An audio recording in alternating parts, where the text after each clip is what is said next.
না টাকা দিয়ে দেবো? বলা কত পারে ভাই? তা দিন তার যান। এক ডজন 60 টাকা। খুব ভালো করে দেখেন। ঠিক আছে ভাই, একটু পরে ফোন করছি। তোকে কতবার বলেছি ব্যবসাকে চাইবি নি, তুই শুধু পড়াশোনায় ধ্যান দে। যা বস। তুমি তো আশ্চর্য লোক ভাই, ও তো তোমার হেল্পই করছিল। ও বাবা কি আছে? স্যার, আমার বাবা আমাকে ছোটবেলায় পড়াশোনা করাতে পারেনি, তাই আমি মাঠে কাটি কলা বেশি। আমি চাইনি আমার ছেলেও এই কাজ করুক। আমি চাইও পড়াশোনা করি, আপনাদের মতন বড় মানুষ হোক। তোর লেগে কি লিখতে দে?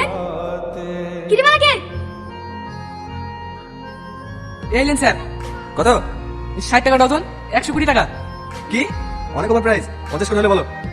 না না স্যার, 50 টাকা দিলে আমার লস হয়ে যাবে। তাহলে থাক লাগবে না। নিয়ে নিলে তো পারতেন। তুমি চেনো না এদেরকে, সবসময় দাম বাড়িয়ে বাড়িয়ে হোক। দেখবে একটু দিয়ে যাবে। স্যার এই লেন স্যার, 100 টাকা দিন। দেখলে তো এইসব লোক এইভাবেই মানে।